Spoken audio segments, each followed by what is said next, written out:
Welcome to Apogee Chemistry classes, the advanced chemistry classes of JEE Mains, Advanced NEET, KPPY and Olympiads from class 8 to class 12 and repeaters also. So in today's class, we are going to discuss about some important points of atomic structure, and also we will discuss about the properties of chromium or the exception of electronic configuration of chromium and copper and why it happens. So let's discuss about atomic number and atomic mass. Let X is an atom which is having A atomic mass and Z atomic number. तो Z basically क्या है sir? Z is nothing but atomic number which gives us the idea about number of protons and number of electrons of an atom. Electrons कहाँ रहते हैं? Electrons shell में रहते हैं sir. Nucleus की बाहर जो शेल है उस शेल में क्या रहते हैं? इलेक्ट्रॉन. और न्यूक्लियस के अंदर रहते हैं सर प्रोटॉन और न्यूट्रॉन रहते हैं सर. तो होता क्या है, जब आयंस फॉर्म होते हैं, इलेक्ट्रॉन गेन या इलेक्ट्रॉन लूज करके जो आयंस फॉर्म होते हैं, ये आयंस बेसिकली इलेक्ट्रॉन नंबर को चेंज करते हैं किसी भी एक एटम में. सपोज हम Na+ को मान लेते हैं. Na+ में क्या होते हैं? एसोडियम एटम इनके आउटर मोस्ट शेल से एक इलेक्ट्रॉन रिमूव करके Na+ में कन्वर्ट होता है. तो इसमें होता क्या है? इलेक्ट्रॉन नंबर चेंज हो जाते हैं सर. बट एटम के लिए एटॉमिक नंबर जो है वो प्रोटॉन नंबर को भी डिनोट करते हैं और इलेक्ट्रॉन नंबर को भी डिनोट करते हैं. दोनों को डिफाइन करते हैं एटॉमिक नंबर. और एटॉमिक मास जो होते हैं sir, atomic mass basically proton number plus neutron number, क्योंकि एटॉमिक इलेक्ट्रॉन की जो एटॉमिक मास है, एटम्स के अंदर 3 सब एटॉमिक पार्टिकल्स रहते हैं. एक इलेक्ट्रॉन, दूसरा प्रोटॉन, तीसरा न्यूट्रॉन होता है सर. तो इलेक्ट्रॉन की जो मास है प्रोटॉन और न्यूट्रॉन की कंपैरिजन में मिनिमम है और हम इसको नेग्लिजिबल भी मान सकते हैं. तो नेग्लिजिबल इलेक्ट्रॉन की मास नेग्लिजिबल होने के कारण एटॉमिक मास को हम सिर्फ प्रोटॉन और न्यूट्रॉन की रेस्पेक्ट में ही कैलकुलेट करते हैं. तो एटॉमिक मास क्या हो जाएगा? किसी भी शेल, किसी भी एटम में जितने नंबर ऑफ प्रोटॉन्स और न्यूट्रॉन्स है वो मास नंबर को डिफाइन करते हैं. देखिए, एटॉमिक मास और मास नंबर दो डिफरेंट चीज है. मास नंबर कभी भी फ्रैक्शनल नहीं हो सकता, बट एटॉमिक मास फ्रैक्शनल हो सकते हैं due to average atomic mass और एवरेज मॉलिक्यूलर मास, जो हम ऑलरेडी मोर कॉन्सेप्ट में डिस्कस कर चुके हैं. क्यों होते हैं? क्योंकि बहुत सारे आइसोटोप्स होते हैं. आइसोटोप्स की पास से अबंडेंस जो है वो डिफरेंट होने के कारण एटॉमिक मास फ्रैक्शन में आ जाते हैं sir. But mass number never be fractional, it always a whole number. तो बात करते हैं सर, तो किसी भी अगर एलिमेंट में न्यूट्रॉन नंबर कैलकुलेट करना हो तो हम क्या करेंगे? एटॉमिक नंबर से एटॉमिक मास को सब्ट्रैक्ट कर देंगे, तो ये न्यूट्रॉन नंबर पता चल जाएगा. तो कुछ टॉपिक्स को लेके बात करते हैं. तो जैसे कि हो गया आइसोटोप्स. आइसोटोप्स का मतलब क्या है?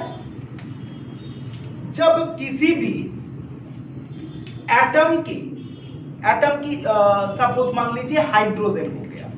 हाइड्रोजन एक एटम है जिसका एटॉमिक नंबर 1 है, ठीक है सर, जिसको हम प्रोटोनियम भी कहते हैं. जब इसका एटॉमिक मास 1 होते हैं सर, हम इसको प्रोटोनियम भी कहते हैं सर, ठीक है सर. जब हाइड्रोजन की एटॉमिक मास 1 है, एक सेम एटम जिसके एटॉमिक मास डिफरेंट हो, तब हम इसको कहते हैं आइसोटोप्स. जैसे हाइड्रोजन हो गए, हाइड्रोजन की 3 आइसोटोप्स है. 3 आइसोटोप्स है. एक तो प्रोटोनियम की तौर पे क्या रहता है, उसका एटॉमिक मास भी 1 होते हैं. दूसरा ड्यूटेरियम है. ड्यूटेरियम का एटॉमिक नंबर तो 1 है, एटॉमिक मास क्या है सर? 2. ट्रिटियम है जिसका एटॉमिक मास 3 है और एटॉमिक नंबर क्या है सर? 1. तो अगर हम इन तीनों कंपाउंड्स में तीनों एलिमेंट में तीनों एटम में एलिमेंट्स के बारे में देखें, इलेक्ट्रॉन्स इसकी इलेक्ट्रॉन्स क्या है sir? 1. The number of electrons in this case is 1, क्योंकि इसका एटॉमिक नंबर क्या है? 1 है. ड्यूटेरियम में इलेक्ट्रॉन कितना है सर? 1. और ट्रिटियम में भी इलेक्ट्रॉन कितना है सर? 1, क्योंकि वो एटॉमिक नंबर, ये सारे एटम्स है, इसी वजह से हम इलेक्ट्रॉन नंबर हमेशा एटॉमिक नंबर की बराबर होगा. तो ये प्रोटॉन की नंबर क्या हो जाएगा? ये भी 1 है, ये भी 1 है, ये भी 1 है. बट न्यूट्रॉन जो है तीनों में क्या हो जाएगा? डिफरेंट हो जाएगा. 1 - 1 क्या हो जाएगा? 0. 2 - 1 क्या हो जाएगा? 1. 3 - 1 कितना हो जाएगा? 2. तो प्रोटोनियम या हाइड्रोजन एक ऐसा एलिमेंट है या ऐसा आइसोटोप है जिसके अंदर कोई भी न्यूट्रॉन्स नहीं रहते हैं सर. इसी वजह से बेसिकली न्यूट्रॉन नंबर की डिफरेंस की वजह से आइसोटोप्स फॉर्म होते हैं. Isotopes formed due to the difference in the neutron number in atom. ठीक है सर. तो हम बात करते हैं, तो ये हम डिस्कस कर लिया आइसोटोप्स को लेके. आइसोटोप्स तो अभी बात करते हैं आइसोबार को लेके. तो आइसोटोप्स की अगर डेफिनेशन को देखें तो क्या हो जाएगा? Atoms of same element having same atomic number but different atomic mass is known as isotopes. और आइसोबार क्या हो जाएगा? आइसोबार क्या हो जाएगा? देखते हैं आइसोबार का मतलब क्या है. What is the meaning of isobar? Isobar मतलब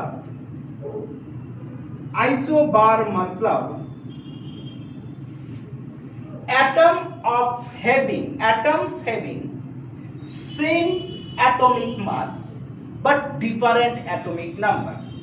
Sir, atomic number different है. The meaning of this thing is atom is different.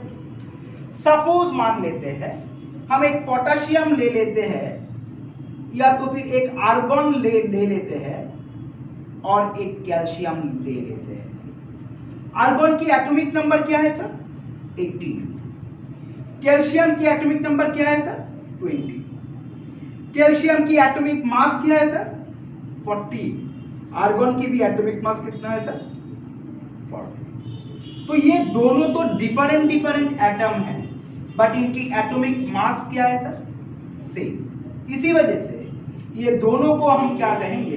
They are isobars. They are isobars.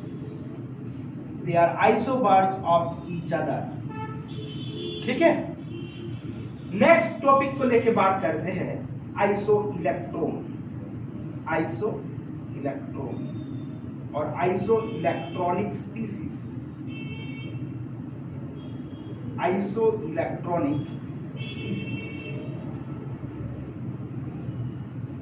Iso electronic species. Iso मतलब क्या sir? Similar. Iso का मतलब ही है आपका similar. Iso मतलब similar और सेम. तो आइसो इलेक्ट्रॉनिक इस नाम से ही पता चल जाते हैं कि इनमें इलेक्ट्रॉन नंबर जो है वो क्या है? इक्वल. यानी कि at species having same number of electron are known as iso electronic species. जैसे हम बात करें हीलियम को लेके. हीलियम एक एटम पहला नोबेल गैस है जिसका एटॉमिक नंबर 2 है और उसका एटॉमिक मास क्या हो जाएगा सर? 4. लिथियम की एटॉमिक नंबर क्या है सर? 3 है, 3. और लिथियम की एटॉमिक मास क्या हो जाएगा? 7. एक ट्रिक्स बता देता हूं, ये हर एक एलिमेंट में तो एप्लीकेबल नहीं है बट आप याद रख सकते हो.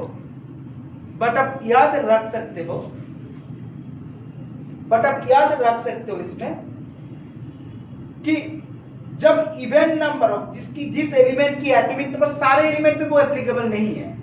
सारे एलिमेंट में वो एप्लीकेबल नहीं है. वो एप्लीकेबल सिर्फ मैक्सिमम एटम में तो वो एप्लीकेबल है. बट आप देख सकते हो एटॉमिक नंबर जब इवन होगा एटॉमिक मास ऑड हो जाएगा. एटॉमिक मास क्या हो जाएगा? इनटू 2. Atomic number into 2. जब एटॉमिक नंबर जब ऑड होगा तब एटॉमिक मास हो जाएगा इंटू 2 + 1। जैसे कि आप हाइड्रोजन को लेके बात कर सकते हैं, हाइड्रोजन का एटॉमिक मास 1 है, हीलियम का 4 है, लिथियम का 7 है, बेरिलियम का 9 है, बेरिलियम भी एक एक्सेप्शन है, बोरोन का 11 है, 5 फिर से आ गया, कार्बन का 12 है, नाइट्रोजन फिर एक्सेप्शन है, 14, oxygen 16, fluorine 19, neon 20, sodium 23, magnesium 24, aluminium 27, silicon 28, phosphorus 31, sulphur 32, atomic number 16 है, 32, फास्फोरस के एटॉमिक नंबर 15 है, 31, क्लोरीन 35.5, ये भी एक एक्सेप्शन है, आर्गन 40, ये भी एक एक्सेप्शन है, ठीक है, बट याद तो रखना ही पड़ेगा आपको, ठीक है सर। तो आइसो इलेक्ट्रॉनिक स्पेसिस एक सीरीज देखते हैं सर, जैसे कि देखते हैं सर नाइट्रोजन 3-, इसमें इलेक्ट्रॉन कितना है सर, नाइट्रोजन की एटॉमिक नंबर तो 7 है, तो 7 + 3 कितने इलेक्ट्रॉन्स हो जाएंगे इधर, 10। ऑक्सीजन क्या हो जाएगा सर, -2, इसमें भी इलेक्ट्रॉन कितना है सर, 10। फ्लोरीन -1, इसमें भी इलेक्ट्रॉन कितना हो जाएगा, 9 + 1 10। नियॉन का तो 10 है ही एटॉमिक नंबर। सोडियम का एटॉमिक नंबर कितना हो जाएगा सर, सोडियम +11 है, एक इलेक्ट्रॉन रिमूव किया, हो गया 10, Mg2+।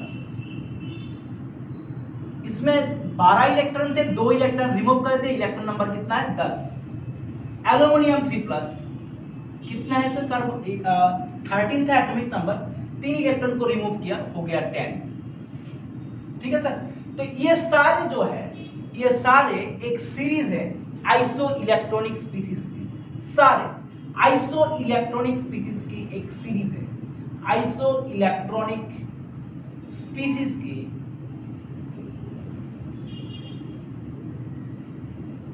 सीरीज की एक आइसो इलेक्ट्रॉनिक सीरीज है सर, ठीक है sir. This is iso electronic series.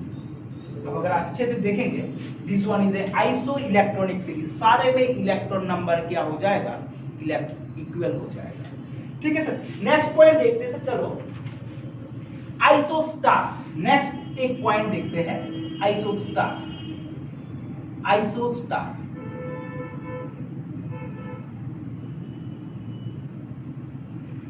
आइसोस्टार का मतलब क्या है, species having same number of atoms and electrons are known as isostars।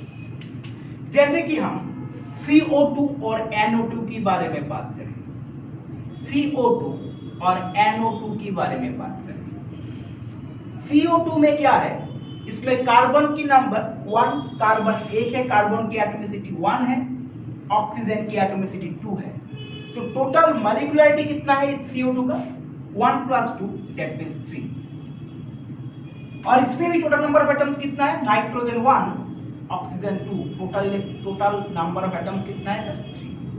अगर CO2 में हम इलेक्ट्रॉन के बारे में बात करें, इसमें इलेक्ट्रॉन की नंबर क्या हो जाएगा, कार्बन की atomic number 6, that means 6 electrons in carbon, और ऑक्सीजन में 8 इलेक्ट्रॉन है, और 8 × 2 कितना हो जाएगा, 16। तो 16 + 6 कितना हो जाएगा, 22। नाइट्रोजन में क्या हो जाएगा सर, नाइट्रोजन में इलेक्ट्रॉन है 7, क्योंकि इसका एटॉमिक नंबर 7 है, और ऑक्सीजन में कितना है, 8 × 2 16, 8 × 2 कितना हो जाएगा, 16, ठीक है सर। तो इसमें इलेक्ट्रॉन नंबर कितना हो जाएगा सर, 7, 16 + 7, 16 + 7 कितना हो जाएगा सर, 23। बट हम इसमें N2O ले, यानी कि ये दोनों कंपाउंड दे आर नॉट आइसोस्टार्स, क्योंकि इसमें नंबर ऑफ एटम्स तो सिमिलर है बट इलेक्ट्रॉन नंबर सेम नहीं है, इस वजह से ये दोनों आइसोस्टार नहीं है। अगर N2 के बारे में देखें, N2 में भी number of atom 2 nitrogen 1 oxygen, total number of atom तो 3 है, यानी कि मॉलिक्यूलरिटी तो 3 हो गया। इलेक्ट्रॉन नंबर क्या हो जाएगा, 7 × 2, नाइट्रोजन की एटॉमिक नंबर 7, 7 × 2 + 8, यानी कि 14 प्लस 8 कितना हो गया सर 22। यानी कि ये CO2 और N2O में नंबर ऑफ एटम्स और नंबर ऑफ इलेक्ट्रॉन्स क्या है, दोनों बराबर है। इसी वजह से CO2 and N2O are isostar of each other, are isostar of each other, are isostar of each other। तो नेक्स्ट बात करते हैं हम आइसोडायाफार को लेके। आइसोडायाफार का मतलब क्या है, what is the meaning of this isodiapher. आइसोडायाफार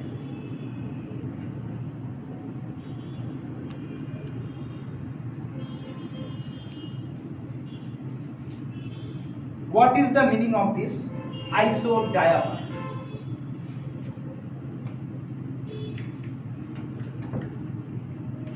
Isodiaphragm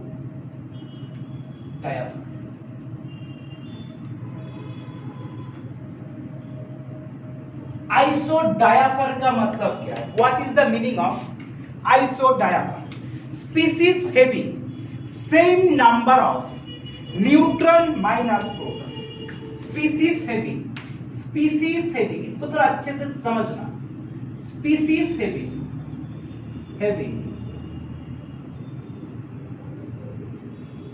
same number of और इक्वल नंबर ऑफ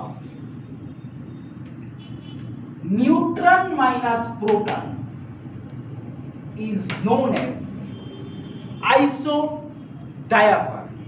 ये n माइनस p को हम एटॉमिक मास माइनस 2 इंटू एटॉमिक नंबर भी कह सकते हैं।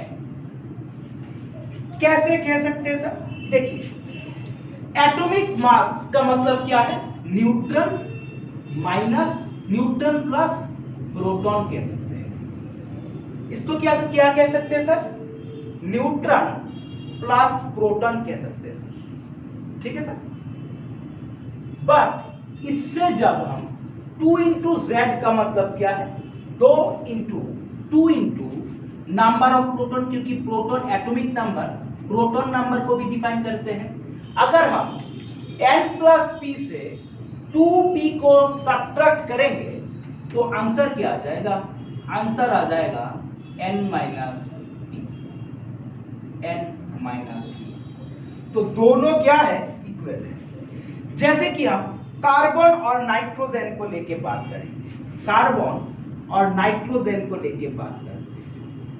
कार्बन की एटॉमिक नंबर क्या है, 12, और कार्बन के एक ऐसे भी आइसोटोप्स है जिसका एटॉमिक मास 14 है और इसका एटॉमिक नंबर क्या हो जाएगा सर, 6। नाइट्रोजन का भी एटॉमिक नंबर क्या है सर, 7, बट एटॉमिक मास क्या है सर, 14। अगर हम इस कंपाउंड, इस दोनों एलिमेंट में न्यूट्रॉन कैलकुलेट करें, इसमें न्यूट्रॉन कितना है सर, 8, इसमें न्यूट्रॉन कितना है सर, 7, इसमें न्यूट्रॉन कितना है सर, 7, ठीक है कि नहीं सर। तो इसमें प्रोटॉन क्या है, प्रोटॉन क्या है सर इसमें सर, 6, इसमें भी प्रोटॉन क्या है सर, इसमें भी प्रोटॉन क्या है सर, 6, 7।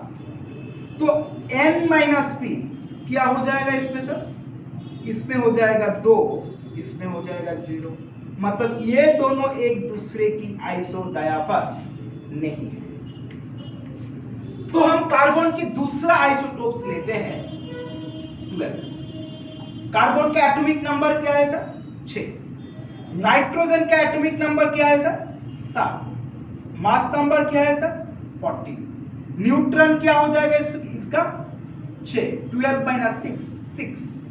नाइट्रोजन का न्यूट्रॉन नंबर कितना हो जाएगा, 14 माइनस 7। तो इसमें प्रोटॉन नंबर क्या है सर, 6। इसमें प्रोटॉन नंबर क्या है, एटॉमिक नंबर 7। तो दोनों में n माइनस p क्या हो जाएगा, 6 माइनस 6 0 और 7 माइनस 7 0, यानी कि दोनों का n माइनस p क्या है, बराबर है। तो ये दोनों एक दूसरे की तो आइसोडायाफर्स है। तो एक क्वेश्चंस करते हैं, आप रिलेशन बताइएगा ये दोनों में रिलेशन क्या क्या है सर। चलो सर देखते हैं रिलेशन क्या है। सपोज मान लीजिए एक एग्जांपल लेते हैं, सर। एग्जांपल को थोड़ा देखिएगा।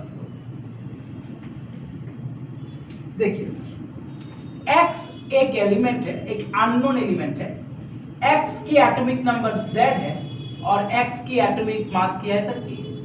इस x से हम एक अल्फा पार्टिकल को मैंने रिमूव करवाया। जब इस x से मैंने अल्फा पार्टिकल को रिमूव किया सर, अल्फा पार्टिकल मतलब एक हीलियम एटम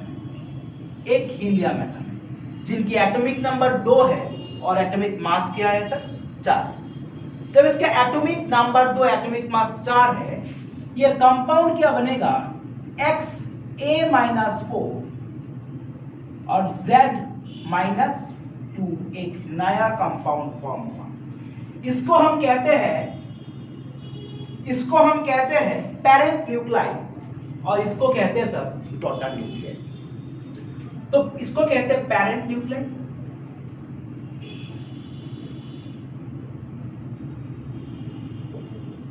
इसको कहते हैं डॉटर न्यूक्लियस।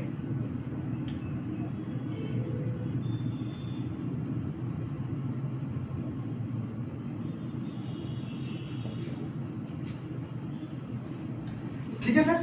तो दोनों में देखते दोनों में रिलेशन क्या है। देखिए सर, ये दोनों तो आइसोटोप्स है नहीं, आइसोबार्स भी है नहीं, ये दोनों आइसोबार्स भी है नहीं क्योंकि एटॉमिक मास डिफरेंट है। आइसो इलेक्ट्रॉनिक स्पीसीज भी नहीं है क्योंकि इसमें इलेक्ट्रॉन नंबर क्या है, सिमिलर नहीं है इलेक्ट्रॉन नंबर। ये दोनों में इलेक्ट्रॉन नंबर सिमिलर नहीं क्योंकि इसका एटॉमिक नंबर जो है डिफरेंट हो गया। एटॉमिक नंबर डिफरेंट होने के कारण ये दोनों आइसो इलेक्ट्रॉनिक भी नहीं हो सकता, ये दोनों आइसोस्टार भी नहीं है। आइसोस्टार क्यों नहीं है रे बाबा? ये दोनों आइसोस्टार का मतलब क्या है, इसमें एटम और नंबर ऑफ आइसोस्टार का डेफिनेशन क्या है? आइसोस्टार का मतलब ये है, आइसोस्टार में क्या होता है सर, देख लीजिए सर। आइसोस्टार में होता क्या है, इसमें सेम नंबर ऑफ एटम्स और सेम नंबर ऑफ इलेक्ट्रॉन्स होता है। इसका एटॉमिक नंबर डिफरेंट होने के कारण ये दोनों आइसोस्टार्स भी नहीं है, तो आइसोटोन भी नहीं है। तो आइसोटोन मतलब न्यूट्रॉन नंबर सिमिलर।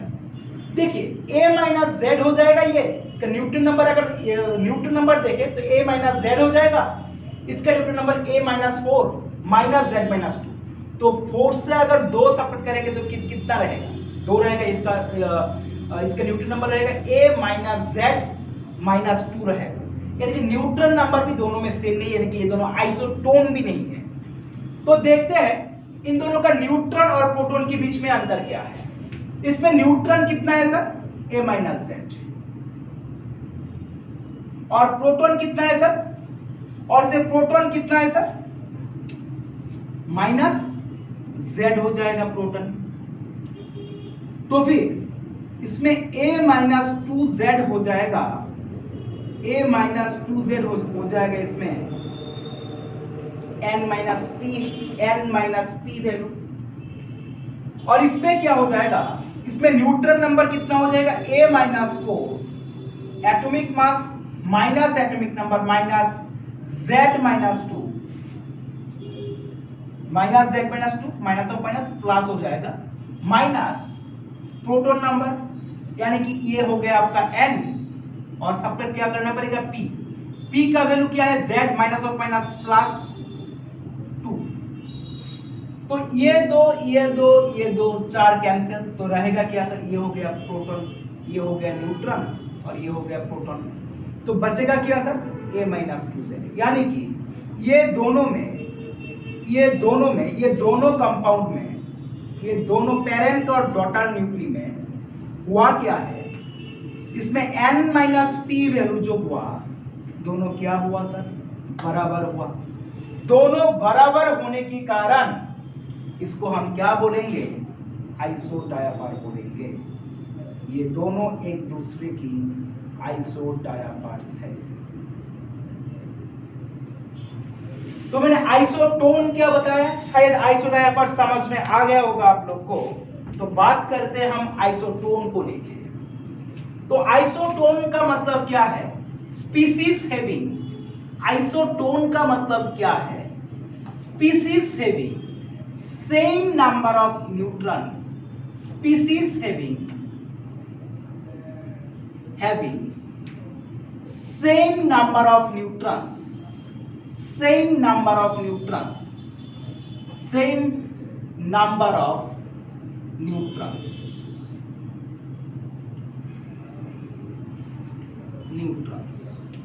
जैसे कि हम कार्बन 614 ले लिया और ऑक्सीजन 816 ले लिया। मतलब कार्बन की आइसोटोप जिसका एटॉमिक मास 614 है और ऑक्सीजन की आइसोटोप जिसका मास 16 है। तो इसका एटॉमिक मास क्या है सर, 14। तो न्यूट्रॉन नंबर क्या हो जाएगा, atomic mass minus atomic number मतलब 8। और इसमें न्यूट्रॉन नंबर कितना हो जाएगा, 16 माइनस 8 मतलब ये भी है।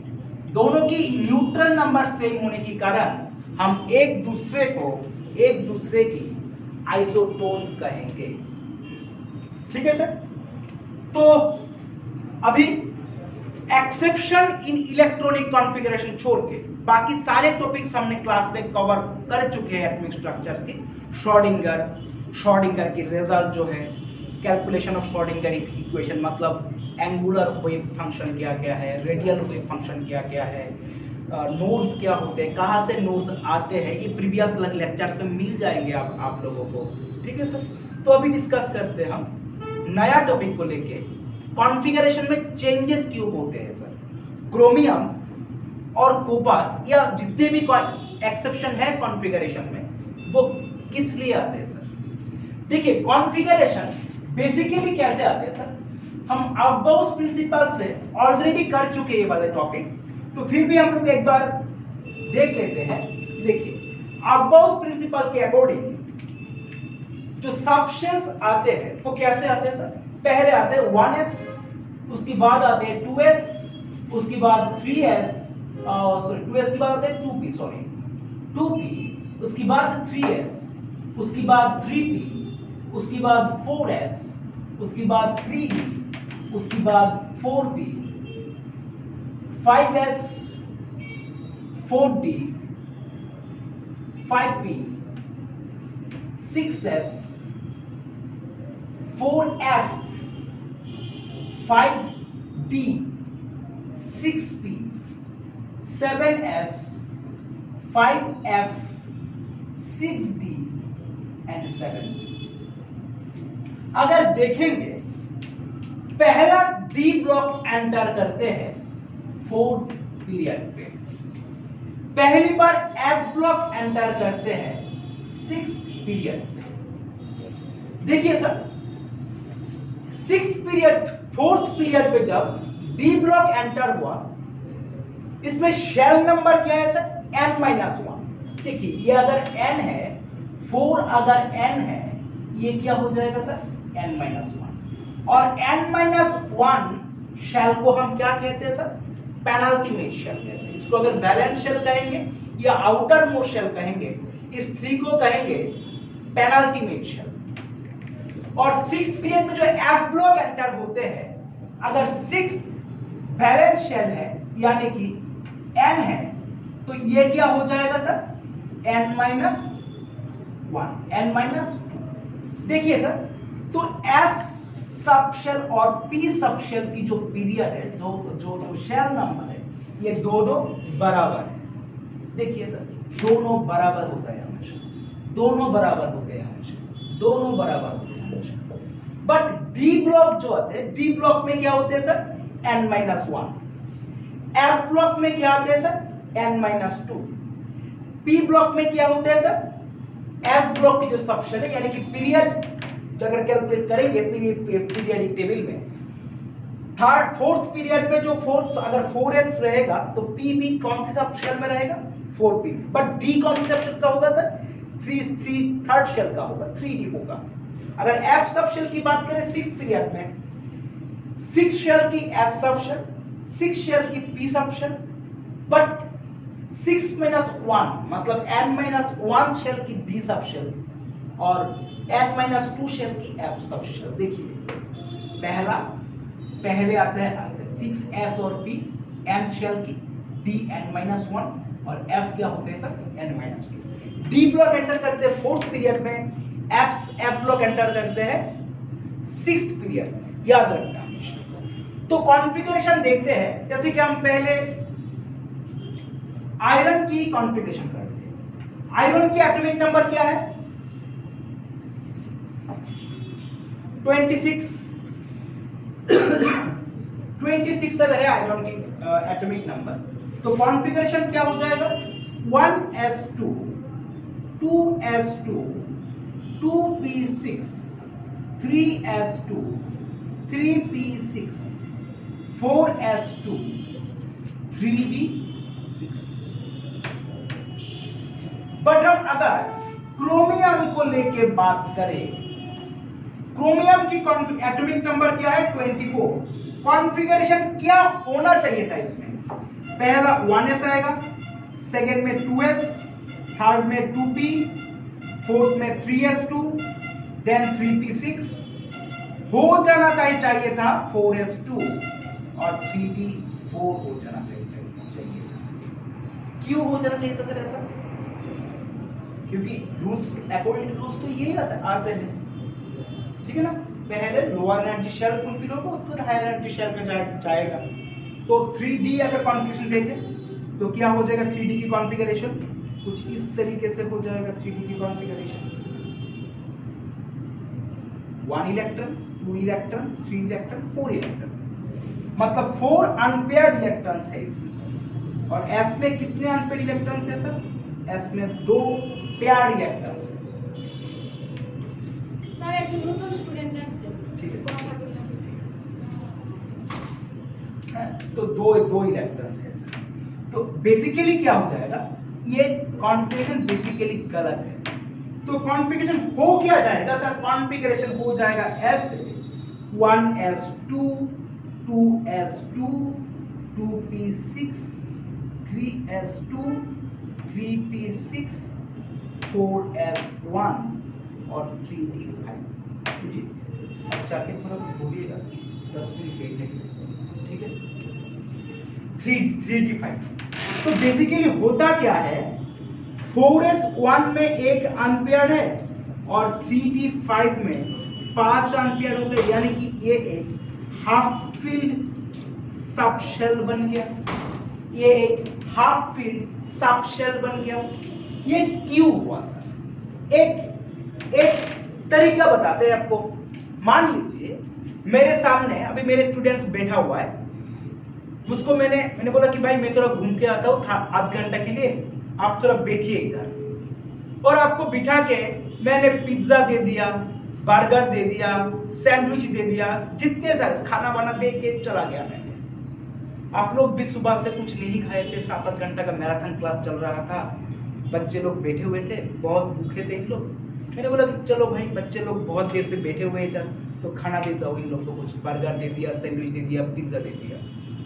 पर मैं जब पिज्जा खा लिया, पहले तो इन लोग के पास एनर्जी नहीं थे, पर जब खाना वाना खा लिया इन लोग ने, तो इन लोग की एनर्जी ज्यादा हो गया। तो मैं जब क्लास में फिर से आया आध घंटा बाद, तो क्या हो गया सर, थोड़ा देख लीजिए। हुआ क्या है, इन लोग एक बंदा बाहर चला गया, एक बंदा इधर बैठा हुआ है, एक बंदा उधर चला गया। वो कभी चुपचाप शांति से बैठे नहीं रह सकते, क्योंकि एनर्जी ज्यादा हो गया ना इन लोगों के पास। अगर मान लीजिए 2 दिन से मैं क्लास ही करा रहा हूँ इन लोगों को क्लास में, तो इन लोग बैठा है, कुछ खाना वाना नहीं, क्या भूखा है, पूरा बैठा हुआ है। तो मैंने उन लोगों को बोला कि बैठा हुआ है, बैठे रहो, मैं आध घंटा बाद आ रहा हूँ कुछ घूम के खाना वाना खा के। इन लोग क्या कर रहे हैं सर, आके देखा कि भाई जिस जगह पे इन्होंने बैठे हुए थे, इस जगह पे बैठे हुए, क्योंकि ताकत ही नहीं है इन लोगों के पास बाहर जाने का या तो फिर बदमाशी करने का, ठीक है ना, यही तो होगा। तो बेसिकली क्या होता है, जब एक इलेक्ट्रॉन बैठा हुआ रहते हैं सर, 2 इलेक्ट्रॉन जब पेयर्ड होते हैं, इस पेयरिंग के लिए भी एक एनर्जी है। और जब सिंगल इलेक्ट्रॉन जब रहते हैं, अनपेयर्ड इलेक्ट्रॉन जब रहते हैं सर, इन्होंने एक दूसरे ऑर्बिटल के साथ इनकी इलेक्ट्रॉन्स की पोजीशन को एक्सचेंज करते रहते हैं। और एक्सचेंज करने में क्या होता है सर, कुछ एनर्जी लूज हो जाते हैं। और हमें यह पता है एनर्जी जब लूज होगा तब स्टेबिलिटी क्या हो जाएगा, ज्यादा हो जाएगा। यानी कि जितने भी एक्सचेंज पॉसिबल है, अगर एक्सचेंज ज्यादा हो जाएगा तो एनर्जी लूज हो जाएगा, स्टेबिलिटी ज्यादा हो जाएगा। यही तो कंडीशन है। तो हर एक इलेक्ट्रॉन, हर एक एटम चाहते हैं कॉन्फ़िगरेशन को स्टेबल रखने के लिए। तो क्या हो जाएगा सर, देखिए ये दो केसेस ले लेता हूं मैं, एक 3d5 वाला केस, दूसरा 3d4 वाला केस। 3d4 में क्या होता है, इनके पास सिर्फ 4 ही अनपेयर्ड इलेक्ट्रॉन है, इनके पास सिर्फ 4 ही अनपेयर्ड इलेक्ट्रॉन है। तो इसमें पेयरिंग कितने पॉसिबल है, देखिए एक इलेक्ट्रॉन, ये इलेक्ट्रॉन इधर भी जा सकते हैं, इधर भी जा सकते हैं, इधर भी इस इलेक्ट्रॉन के साथ भी एक्सचेंज कर सकते हैं, इस इलेक्ट्रॉन के साथ भी एक्सचेंज कर सकते हैं। तो इस केस में टोटल एक्सचेंज कितना हो गया, 4। सेकेंड केस में क्या हो जाएगा, ये वाला इलेक्ट्रॉन फिर से इसके साथ एक्सचेंज कर सकता है, इसके साथ भी एक्सचेंज कर सकते हैं, इसके साथ भी एक्सचेंज कर सकते हैं। इस पे भी एक्सचेंज कितना हो गया, 3। फिर दोबारा देखिए सर,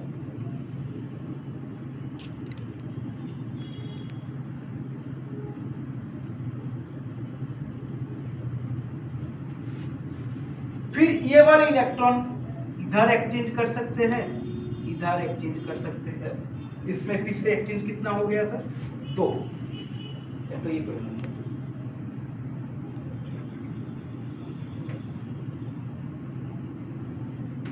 1 2 3 4 5, फिर से ये वाले इधर एक्सचेंज हो गया, तो कितना हो गया, 1 हो गया कि नहीं। तो टोटल एक्सचेंज कितना हो गया सर, टोटल एक्सचेंज कितना हो गया सर, इस केस में टोटल एक्सचेंज कितना हो गया है, टोटल एक्सचेंज कितना हो गया है सर, टोटल एक्सचेंज कर लिया इन लोग ने, 4 + 3 7 + 2 9 + 1 10 एक्सचेंज, 10 टाइम्स एक्सचेंज कर लिया। और इसमें क्या हुआ, एक इलेक्ट्रॉन इस साइड में जा सकते हैं, इधर जा सकते हैं एक्सचेंज, इधर जाके एक्सचेंज कर सकते हैं। दोबारा ये इलेक्ट्रॉन इस तरफ एक्सचेंज कर सकता है, इस तरफ एक्सचेंज कर सकता है, ठीक है ना सर। तो इसमें भी 2 टाइम्स, इसमें 3 टाइम्स एक्सचेंज कर लिया। और बचा हुआ जो एक इलेक्ट्रॉन है ये भी इस साइड एक्सचेंज कर सकता है। इस केस में टोटल एक्सचेंज कितना कर लिया सर, टोटल एक्सचेंज कितना कर लिया सर, टोटल एक्सचेंज कितना कर लिया सर, 3 + 2 5 + 1 6 टाइम्स। यानी कि इसमें 10 टाइम्स एक्सचेंज हुआ है, इसमें 6 टाइम्स एक्सचेंज होने का पॉसिबिलिटीज है। तो 10 टाइम्स एक्सचेंज करने में इनकी एनर्जी ज्यादा लूज होगा 6 टाइम्स के कंपैरिजन में, इसलिए ज्यादा स्टेबल हो जाएगा। तो आप लोग के दिमाग में एक क्वेश्चन आ जाना चाहिए, जब मैंने ग्राउंड स्टेट एक्साइटेड स्टेट की कॉन्सेप्ट पढ़ा था, ग्राउंड स्टेट एक्साइटेड स्टेट में होता क्या है समझिए सर। मान लीजिए ये 4s है, ये 3d है, ये दोनों में, ये दोनों सबशेल में जो एनर्जी की डिफरेंस है बहुत कम रहता है सर। मैंने एक्साइटेड स्टेट में क्या बोला था सर, मैंने एक्साइटेड स्टेट में ये बोला था जब एनर्जी इंक्रीज होता है, जब इलेक्ट्रॉन जब लोअर एनर्जी शेल से हायर एनर्जी शेल में जाते हैं या सबशेल में भी जाते हैं, तो इसको जंप करने में थोड़ा एनर्जी चाहिए होगा, तो एनर्जी इंक्रीज होगा। और इसी एनर्जी को कहते हैं हम एक्साइटेशन एनर्जी, इसी एनर्जी को कहते हैं हम excitation energy.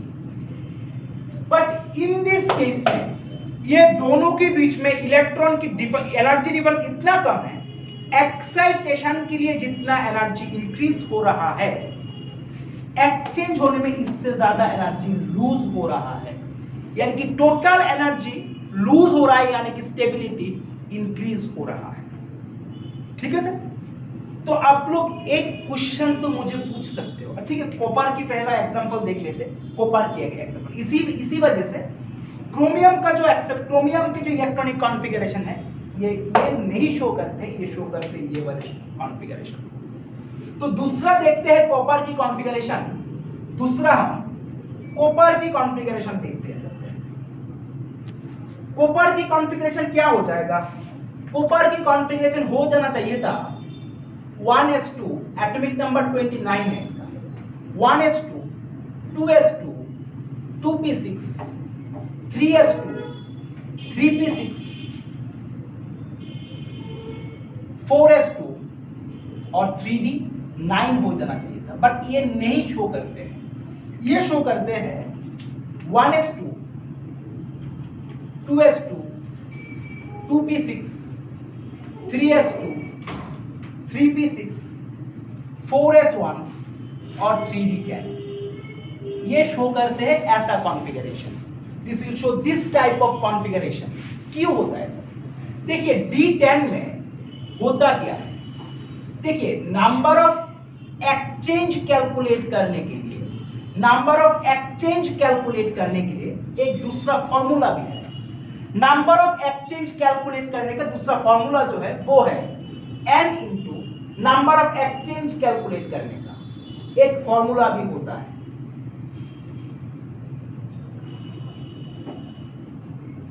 n into n minus 1/2। n क्या है सर? n हो गया किसी भी एक पार्टिकुलर डायरेक्शन में कितने नंबर ऑफ अनपेयर्ड इलेक्ट्रॉन्स है। तो इस कंडीशन में प्लस हाफ में, पिछले क्लास में मैंने कराया था शॉर्डिंगर, पिछले क्लास में चले जाना अगर किसी को शॉर्डिंगर ये स्पिन क्वार्टर नंबर कैसे आया, पाउलिस ने कैसे डिफाइन किया, ये देखने के लिए। तो क्या होता है इसमें प्लस हाफ कॉन्फ़िगरेशन या माइनस हाफ, इसको आप प्लस हाफ भी मान सकते हो, माइनस हाफ भी मान सकते हो, क्योंकि वो एक हाइपोथेटिकल है। श्रोडिंगर ने इसको इस इक्वेशन इसको डिफाइन कर नहीं पाया था। तो 5 है, 5 प्लस हाफ या माइनस हाफ है, सिमिलर स्पिन है सर। तो 5 इंटू 5 माइनस 1/2 टोटल कितना हो गया सर? एक्सचेंज 10। तो जब ये 9 D9 के लिए करते हैं, पहले D9 के लिए करते हैं, D9 के टोटल एक्सचेंज कितना हो गया सर? प्लस हाफ के लिए 5 इलेक्ट्रॉन्स है, जो प्लस हाफ की एक्सचेंज नंबर कितना है, नंबर ऑफ एक्सचेंज कितना है, नंबर ऑफ एक्सचेंज कितना हो जाएगा? Number of exchange plus half के लिए कितना हो जाएगा? 5 1 2 3 4 5 5 इंटू 5 minus 1/2 that means 10। और नंबर ऑफ एक्सचेंज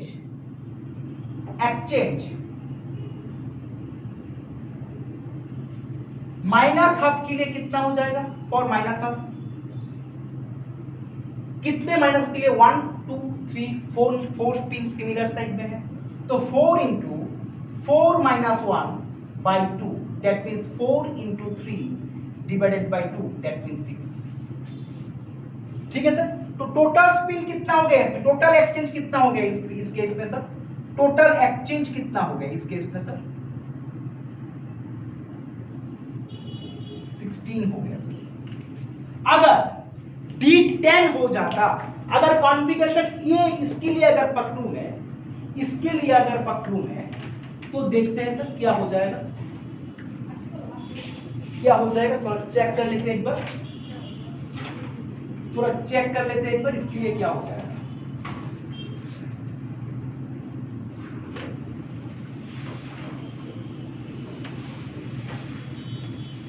क्या हो जाएगा, क्या हो जाएगा D10 के लिए सर?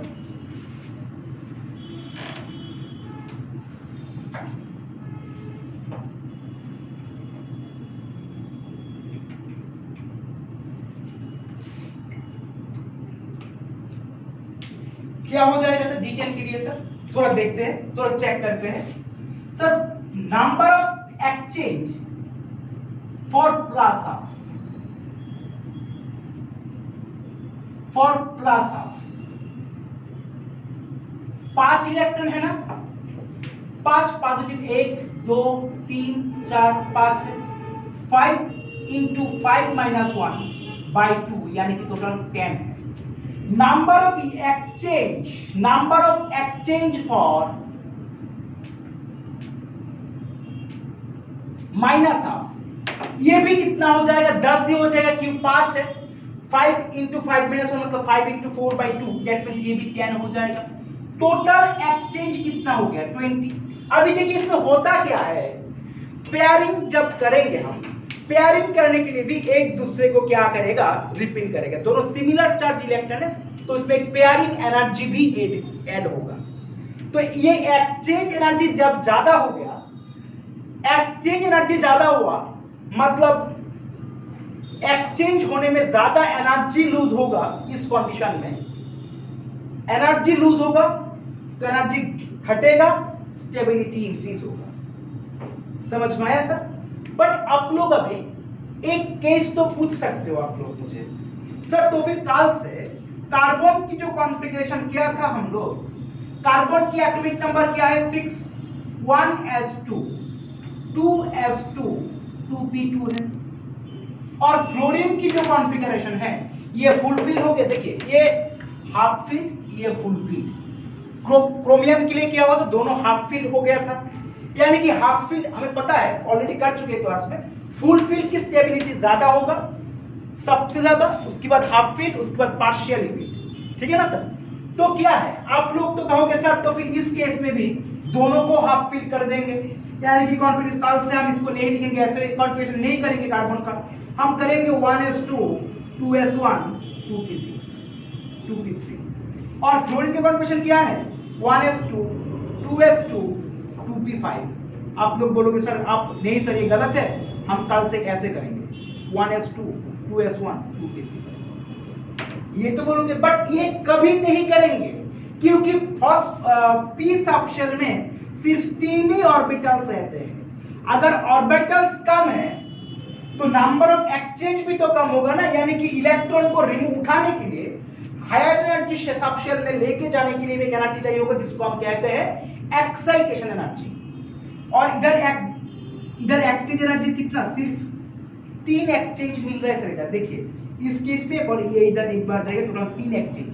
3 एक्सचेंज में जितने एनर्जी लूज होगा, इसको 2s से 2p में एक्साइट करने के लिए ज्यादा एनर्जी चाहिए, इसीलिए ये कम स्टेबल है, यानी कि ये वाला कॉन्फ़िगरेशन स्टेबल है। इसी वजह से जितने भी एक्सेप्शन मिलते हैं हमें, सारे एक्सेप्शन मिल जाते हैं सर, किस पे पता है सर, सारे एक्सेप्शन मिल जाते हैं सिर्फ डी ब्लॉक या एफ ब्लॉक में, क्योंकि इसमें number of orbitals D subshell और एफ सबशेल में ज्यादा है। इसी वजह से ज्यादा सबशेल है, एक्सचेंज ज्यादा होगा, एनर्जी लूज भी ज्यादा होगा। इसी वजह से जितने भी आप एक्सेप्शन देखोगे, सारे एक्सेप्शन सिर्फ D block and F block में आते हैं सर, इसमें नहीं आते sir. P subshell, P block या एफ ब्लॉक में कोई एक्सेप्शन नहीं है इलेक्ट्रॉनिक कॉन्फ़िगरेशन में। ठीक है sir? Okay, in this way I am going to conclude today's classes. Next class हम डिस्कस करेंगे नेक्स्ट टॉपिक को लेके। एटॉमिक स्ट्रक्चर मोस्टली खत्म है हम लोगों का, नेक्स्ट शुरू करेंगे हम केमिकल बॉन्डिंग। Okay, bye.